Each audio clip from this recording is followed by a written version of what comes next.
So we came up with a website. So this is the website. It looks pretty simple. This provides HCCM spaces, which is our vivarium, environmental rooms, which are, in case nobody's seen an environmental room, it's basically like a walk-in freezer you'd see in a restaurant, whatever, and it can be warm, it can be hot, it can be, we can control the humidity in that room very tightly. And most of these had chart recorders, paper chart recorders. We tried to go to digital chart recorders, but there again, everybody starts pushing the buttons and screwing things up. So we said, well, let's just get that data into Pi and then provide some sort of output for them to look at. Energy and the heat map. So this was, everybody's seen this, right? This is, process book trend. So sometimes the research would say, hey, I want to see all these perimeters for all these rooms, and we throw it on a chart. If they didn't have, sometimes we could dump it in Excel and let them chart it themselves, but I mean, it gets complicated, and then, then they want to see different things, and at some point they get a chart like this because you can't talk sense to them. They want it, they get it, there you go. Kill them with data, right? So kill them with paperwork. So then they go, oh, that's no good. I want to see, So it was a big deal for us to try to provide this data all the time to people that wanted it. It was difficult. And then, obviously on there, it's difficult to spot outliers in something that looks like that. So the website, go back one here.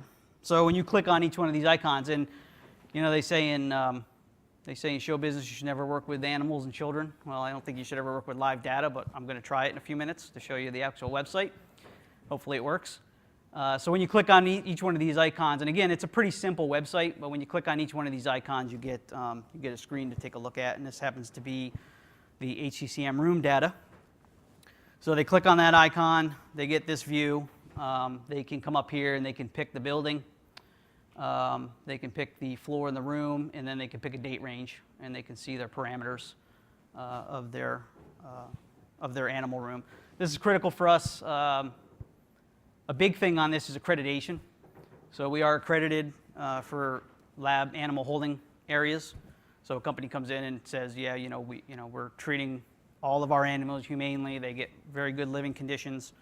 We're not spiking their humidity and temperature all the time. Lighting. Another thing that is critical to these rooms is lighting, which is another project. We'll probably wind up putting the light sensor on here somewhere, and that's just an on and off. Messes with their circadian rhythms. So this is another site. They get, this is the environmental room trending. Again, they can come in here and they can pick their room, their building, their room, and their date range. And they can see their environmental room. So this makes it a lot easier for us just to give them a link to this website. They can go in there, they can pick their own stuff. It's locked down. They can't see something they're not supposed to see. They can't go into some meter that they shouldn't be manipulating. Energy dashboard. So this is the energy dashboard. Kind of comes in play with the heat map, and I probably should have showed the heat map first. Let me see here. Here's the heat map. So let's talk about the heat map first. Our facilities managers are responsible for the energy consumption in the buildings. When the buildings run above prediction, we task them to go out and find out why the building's running above prediction. I'll just talk about the prediction real quick. That's another area that we're probably going to have a big project with Bowen Cybertech, and maybe do some AI analytics, some artificial intelligence analytics around that. Right now what we do is we do temperature, time of year, enthalpy. So enthalpy is just it's a product of how much heat energy is in the air based on humidity and pressure. On any given day with the same temperature and the same enthalpy at the same time of year, it's a 3-year rolling average. This is what typically the building has done for energy with those parameters. It does not take into account stuff like, well, it's been really cold for the last couple of weeks. We have marble buildings. They hold the cold, they hold the heat. So it doesn't take into consideration what the history leading up to that time of day, enthalpy, and temperature is. So that's something we want to look at. That also doesn't take into consideration, overcast days, stuff like that. So that's one thing we're going to want to look at. But anyway, The prediction, this slide is based on the prediction. The buildings that are in red are above prediction for that given time period. Yellow, you see down here, is those are the percentages. So green is within prediction. Blue is whatever, I can't read it from here, but yeah, so, and then red is over prediction. Now these are live maps. You can click on these and you can actually see the trend for, I think it's a couple hours, something like that initially. So when you click on those, you'll see the initial trend. Now, back up. You can also go to the energy dashboard. And again, you can pick a building on the energy dashboard. You can pick the campus, the building, and then a date frame, date range, and you can see what's going on here. So one of the things interesting we found here is we have a library, Kentway Library. It's closed, in the evenings. Nobody should be in there in the evenings. So we went in there. We were having some problems with high energy.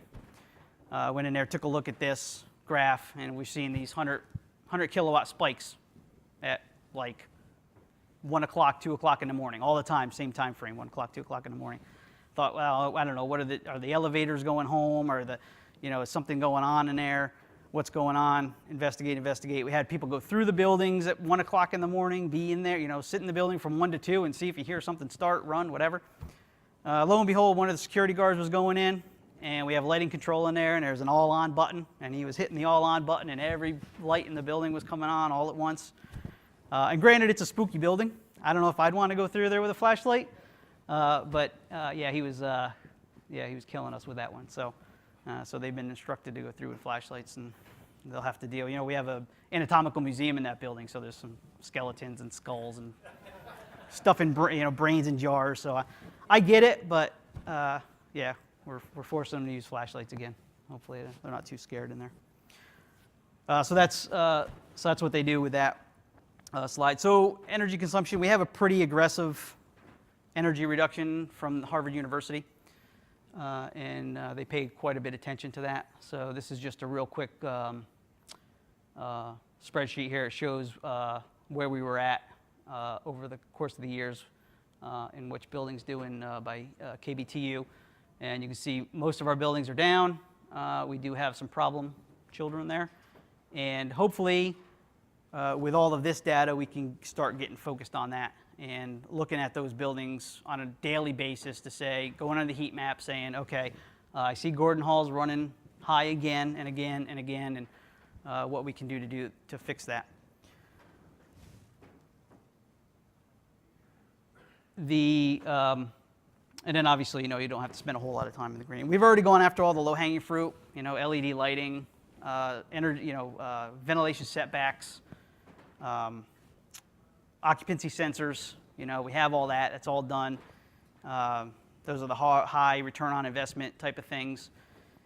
So the stuff that's more expensive with less return on investment is something we're going to have to focus on. Luckily, Harvard University has a green fund, so you can borrow money from the university. Each school is its own kind of bucket, so it's kind of weird in that manner. But you can borrow money from the mothership if you have a pretty good ECM, energy conservation measure project. So we've been doing that and tackling some of this stuff. There still needs to be a hurdle on that for return on investment, but it's a pretty big hurdle. It's, 10 years, something like that, 15-year hurdle or something. So we have that luxury, I guess. A lot of people don't. We're not a profit-making company, really. So, although the medical school's losing money, but that's a whole nother story. So there again, there's the heat map. So the heat map is also interesting because you can see that the new research building, we call it the new research building. Nobody's paid to put their name on it yet. So that's open. Anybody in the room? I think it's like 15, 20 million or something. You can put your name on that building if you want to write a check. I can take it. You can make it to me. I'll make sure it gets to them. Harvard Institute of Medicine, same thing. Nobody's named it yet. So anyway, NRB is dark, as you can see, the conference center. That tells us our meter's down, or we're losing data to that building.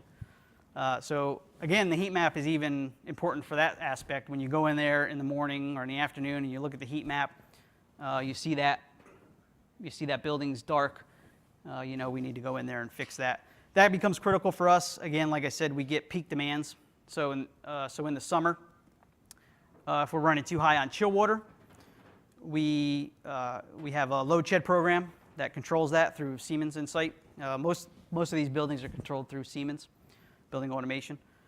If we're running high, Siemens will automatically run a program that will reduce. First, it increases set points on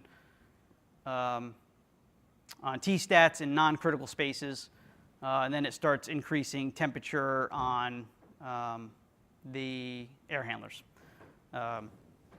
so that we can start dropping the need for flow. We tried using, we have a fan coil loop also, and we tried dropping temperature on the fan coil loop, but we found out that the fan coil loop is also connected to critical rooms, so we couldn't just drop the temperature on the fan coil loop chill water.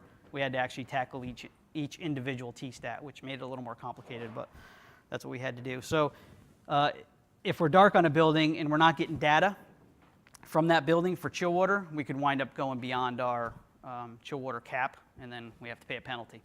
So this is important for us in the summertime.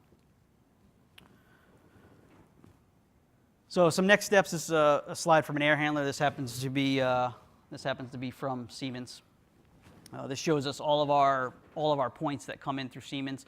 So some points come through Siemens, go through an OPC server into OSI Pi system. Some of these go directly to OSI Pi. We have the BACnet extension for Pi, so some of these come right from BACnet, some of the meters.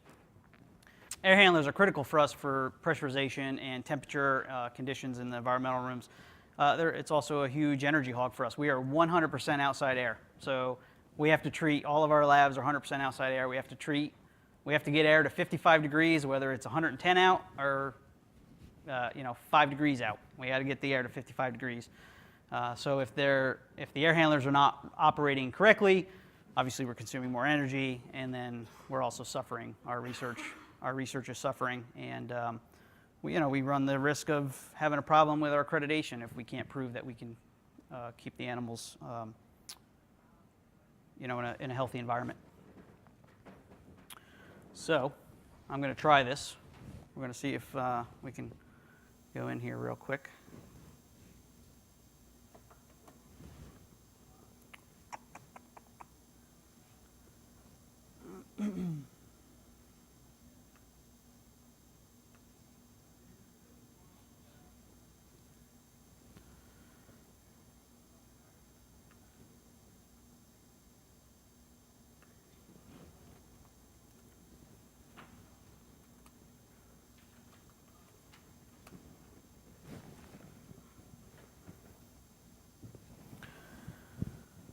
Yeah, it's working.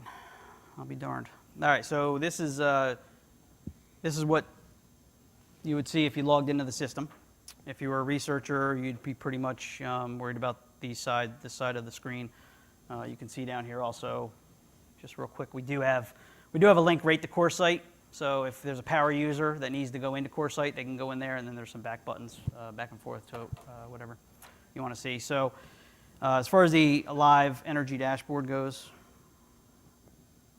we can come in here, and this is the live heat map of the medical school campus. This happens to be, you can see at the top here what your selections are. This happens to be power. You have steam and chill water. We're in power right now. We see that our Vanderbilt Hall, which is our dorm, is running high. We can actually click on that, and we can see the trend. And this is a limited trend just for the hour. Again, this is the prediction line and the current line. So you can see that that's why it went red, because it's running higher than prediction. Now, if you wanted to look at that more, then you would go into the energy dashboard, and you can zoom in on Vanderbilt Hall and see how long that it's been running above prediction, and if there's some weird anomaly with the chart, figure out why. So again, Gordon Hall's high. We can go in there. We can look at Gordon Hall. We can see that's the trend for, and we know that the meter's working, obviously, and the trend's working because they're almost tracking each other. They're just the deviation is our concern. So for some reason, it's running above prediction. And we got to go in there and figure it out. And this is what our facilities managers would typically go in and do. So they can go from here. We can look at chill water.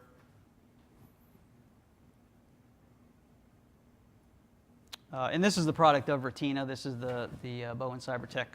They built this for us. You can see, we see TMEC, our medical. This is actually, TMEC is where we do the medical education.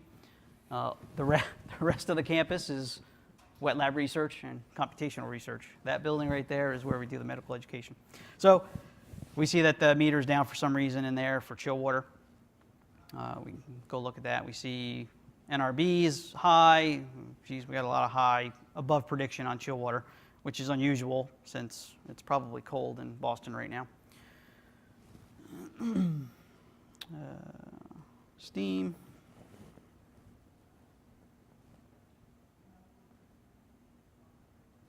So steam, you can see we got a lot of, so it's interesting that steam and chill water are both running high today in Boston. We're having some, I don't know, maybe it's a humidity issue where we have to cool and then dry the air and then humidify the air. Maybe there's something weird going on up there. So all of our buildings are not cooperating today for some reason. And like I said, again, they would the facilities managers would look at this. So they get a daily report also, which I failed to mention. They get a daily report that says which buildings are running high above prediction. They can go in here, they can look at those buildings.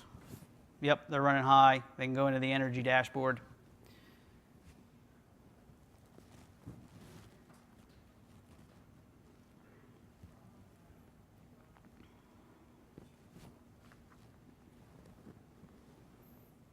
They can take a look at the building that they want to see.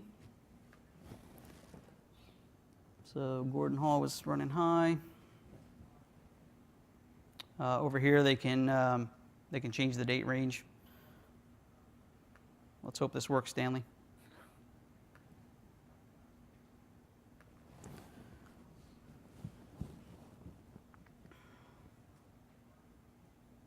So this does not include the predictive model on it. This is just the meter reading. So they can go in there and they can look at this, and I don't know if what we can glean from it from here. You know, maybe one of these was a weekend. Maybe this was something was going on in the building over. You know, it looks like weekend. Maybe something was going on here on the weekend. They can come in here and they can drill into this and look at it a little bit better. Here again, that's maybe a Friday for some reason. Something was going on. Maybe they're having a big party on Friday in one of the labs or something. I don't know. Occupancy sensors didn't go off for a while. So that's what they can come in here and look at. Current month, last month. So they can compare the two and see what was going on. So this is a lot of value to them to do their research. We really task the facilities managers. We call them on the carpet all the time and say, you know, what's going on? Your building's over prediction. You need to go investigate. You need to go figure out why. You're the guys in the field. Go find out. Go see what people are doing. Go see if, you know, somebody added a new piece of equipment to a lab. Go through all the floors. You know, find out what was going on this Friday or Saturday, which looks like probably what it was. But so a lot of value there for that. On the research side, not so much value for energy consumption, but again, it's important for those guys to get their data.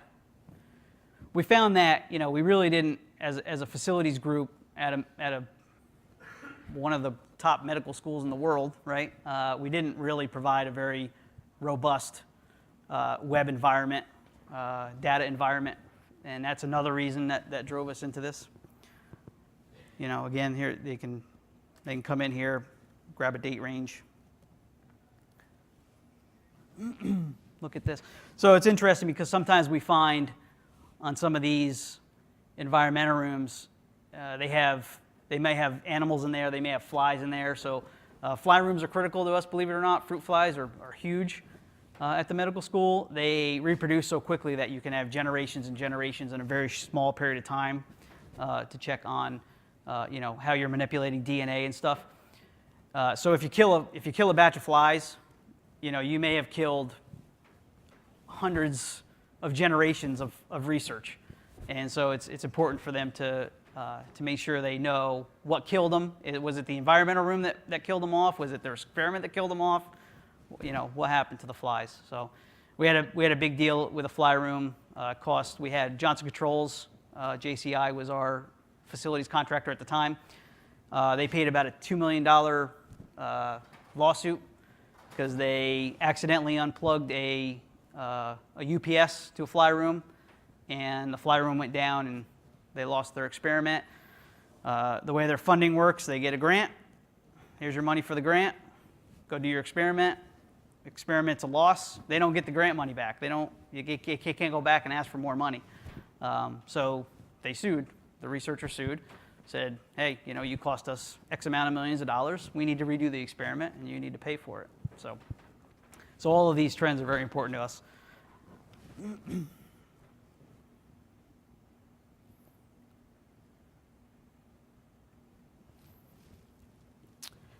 And then once every 2 years or so, we have a accreditation agency called ALAC. It's the accreditation for laboratory animal care. I don't know what the whole acronym is, but it's accreditation for laboratory animal care. Make sure that all the animals are being taken care of. This one's not working, so don't look at that. It's not working.